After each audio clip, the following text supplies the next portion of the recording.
അതേപോലെ തന്നെ യഅ്ജൂജ് മഅ്ജൂജ് വരും എന്ന് നാം ഇതുവരെ സൂചിപ്പിച്ചതെല്ലാം പരിശുദ്ധ ഖുർആനിൽ നിന്നുള്ള തെളിവാണെങ്കിൽ യഅ്ജൂജ് മഅ്ജൂജിൻ്റെ വരവുമായി ബന്ധപ്പെട്ട് ഹദീസുകളിൽ വന്നിട്ടുള്ള തെളിവുകളിലേക്കും അവരുടെ സിഫാത്തുകളിലേക്കും നമുക്ക് പ്രവേശിക്കാം.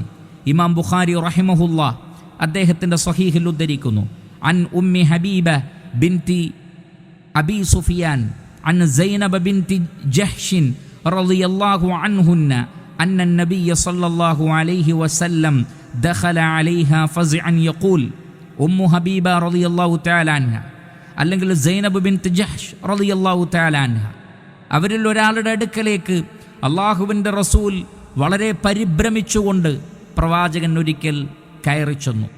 യഖൂലു, എന്താണ് പ്രവാചകൻ പറയുന്നത്? ലാ ഇലാഹ ഇല്ലല്ലാഹ്, അല്ലാഹു അല്ലാതെ ആരാധ്യനില്ല. വൈലുൽ ലിൽ അറബി മിൻ ശർരിൻ ഖദ് ഇഖ്തറബ്, അറബികൾക്കിതാ നാശം, സമീപസ്ഥമായ ഒരു ഷർറ് കൊണ്ട് ഇതാ ഒരു വലിയ നാശം വരാൻ പോകുന്നു. പ്രവാചകൻ പരിഭ്രമിച്ചുകൊണ്ട് പറയുകയാണ്, അറബികൾക്ക് ഇതാ ഒരു വലിയ ഷർറ് അതിതാ അടുത്തിരിക്കുന്നു. ഫുതിഹൽ യൗമ റദ്മി യഅ്ജൂജ വമഅ്ജൂജ മിസ്ലു ഹാദിഹി, യഅ്ജൂജ് മഅ്ജൂജിനെ ബന്ധിപ്പിക്കപ്പെട്ടിട്ടുള്ള രണ്ട് പർവ്വതനിരകൾക്കിടയിലുള്ള ശക്തമായ ആ മതിലിൽ ഇതാ ചെറിയ ഒരു വിടവ് വന്നിരിക്കുന്നു. വഹല്ലഖ ബിഇസ്ബഇഹിൽ ഇബ്ഹാം വല്ലതി തലീഹ, അല്ലാഹുവിൻ്റെ റസൂൽ സല്ലല്ലാഹു അലൈഹി വസല്ലം തൻ്റെ തള്ളവിരലും ചൂണ്ടുവിരലും ഒരു റിങ് പോലെ കാണിച്ചിട്ട് ഒരു ചെറിയ അടയാളം റസൂൽ ഇങ്ങനെ കാണിച്ചു കൊടുത്തു എന്നാണ്. ഒരു റിങ് പോലെ ഇങ്ങനെ കാണിച്ചിട്ട് അള്ളാഹുവിൻ്റെ പ്രവാചകൻ സല്ലല്ലാഹു അലൈഹി വസല്ലം പറഞ്ഞതാ ഇത്രയും ഒരു ഭാഗം, ഒരു ചെറിയ ഗ്യാപ്പ് ആ മതിലിന് വന്നിരിക്കുന്നു. കാരണം ഖിയാമത്ത് നാളോട് കൂടി അല്ലാഹു സുബ്ഹാനഹു വ തആല അത് കംപ്ലീറ്റ് പൊളിച്ചു കളയും. അപ്പോൾ അതിലേക്കുള്ള ഒരു സൂചന എന്നുള്ള നിലക്ക് യഅ്ജൂജ് മഅ്ജൂജിനെ ബന്ധിപ്പിക്കപ്പെട്ടിട്ടുള്ള ആ വലിയ മതിലിൽ ഇതാ ചെറിയ ഒരു ദ്വാരം വന്നിരിക്കുന്നു എന്ന് റസൂലുള്ളാഹി സ്വല്ലല്ലാഹു അലൈഹി വസല്ലം പറഞ്ഞിരിക്കുന്നു. അതാണ് പ്രവാചകൻ്റെ പരിഭ്രമം. പക്ഷെ അവർക്ക് പൂർണ്ണമായി പ്രവേശിക്കാൻ കഴിയില്ല, കടന്നു വരാൻ കഴിയില്ല. പക്ഷേ അതിലേക്ക് സൂചന നൽകപ്പെട്ടിരിക്കുന്നു. അപ്പോൾ അവർ ചോദിച്ചു, ഫഖുൽതു യാ റസൂലല്ലാഹ്, അല്ലാഹുവിൻ്റെ റസൂലേ, അനുഹ്ലികു വഫീന സ്വാലിഹൂൻ, ഞങ്ങളുടെ കൂട്ടത്തിൽ സ്വാലിഹീങ്ങൾ ഉണ്ടായിരിക്കെ ഞങ്ങൾ നശിപ്പിക്കപ്പെടുമോ? ഖാല, പ്രവാചകൻ പറഞ്ഞു, നഅം ഇദാ കസുറൽ ഖബസു, തിന്മ അധികരിച്ചാൽ, തിന്മകളുടെ ആധിക്യമുണ്ടായാൽ അള്ളാഹു ശിക്ഷ കൊണ്ട് പിടികൂടുമ്പോൾ സ്വാലിഹീങ്ങളും അതിൽ ഉൾപ്പെടും. പക്ഷേ അവരുടെ നിയ്യത്തുകൾ അനുസരിച്ച് അള്ളാഹു ഖിയാമത്ത് നാളിൽ അവർക്ക് പ്രതിഫലം നൽകുമെന്ന് മാത്രം. അപ്പോൾ തിന്മകളും തോന്നിവാസങ്ങളും അധികരിച്ചാൽ അള്ളാഹു സുബ്ഹാനഹു വ തആല ശിക്ഷ കൊണ്ട് പിടികൂടുമ്പോൾ അത് സ്വാലിഹീങ്ങളെയും ബാധിക്കുന്നതാണ്. അതല്ലാതെ ചില ആളുകൾ കരുതിയതുപോലെ വിശ്വാസികളും അങ്ങനെ കരുതാൻ പാടില്ല.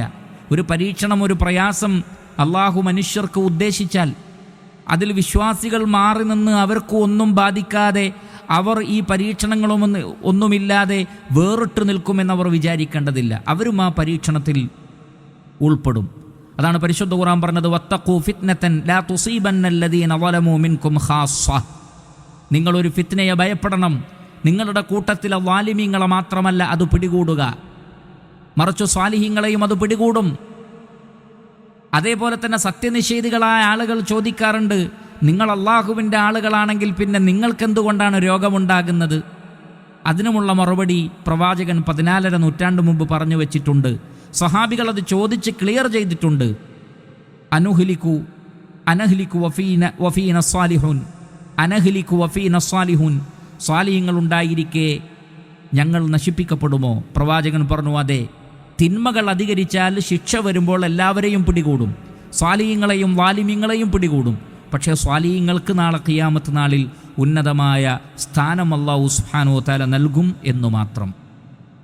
അപ്പോൾ ഈ ഹദീസിലൂടെ പ്രവാചകൻ പറയുന്നത്, യഅ്ജൂജ് മഅ്ജൂജ് ബന്ധിപ്പിക്കപ്പെട്ടിട്ടുള്ള മതിലിൽ ഒരു ചെറിയ വിള്ളൽ വന്നിരിക്കുന്നു, ഒരു ചെറിയ ദ്വാരം സംഭവിച്ചിരിക്കുന്നു, ഖിയാമത്ത് നാൾ അടുത്തിരിക്കുന്നു എന്ന സൂചനയാണ് റസൂലുള്ളാഹി സ്വല്ലല്ലാഹു അലൈഹി വസല്ലമ നൽകിയിട്ടുള്ളത്.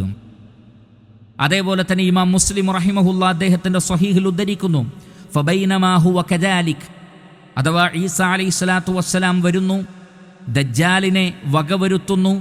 അങ്ങനെ ദജ്ജാലിനെ വകവരുത്തി വിശ്വാസികൾക്കൊക്കെ ആശ്വാസം നൽകി ഈസാ അലൈഹിസ്സലാത്തു വസ്സലാം നിൽക്കുന്ന ആ ഒരു സന്ദർഭത്തിൽ ഇത് ഔഹല്ലാഹു ഇലാ ഈസ അലൈഹിസ്സലാത്തു വസ്സലാമക്ക് അല്ലാഹു അതാ വഹ്യ് നൽകുന്നു. എന്താണ് വഹ്യ്? ഇന്നി ഖദ് അഖ്റജ്തു ഇബാദൻ ലീ, എൻ്റെ അടിമകളിൽപ്പെട്ട ചില ആളുകളെ ഞാനിതാ തുറന്നു വിട്ടിരിക്കുന്നു. ഹത്താ ഇദാ ഫുതിഹത് യഅജൂജു വമഅജൂജ്, യഅജൂജും മഅജൂജും തുറന്നു വിടപ്പെടുമ്പോൾ, അപ്പോൾ ദുൽഖർനൈൻ സ്ഥാപിച്ചിട്ടുള്ള ആ ശക്തമായ മതിലിനെ ഞാനിതാ പൊളിച്ച് നിരപ്പാക്കിയിട്ടുണ്ട്.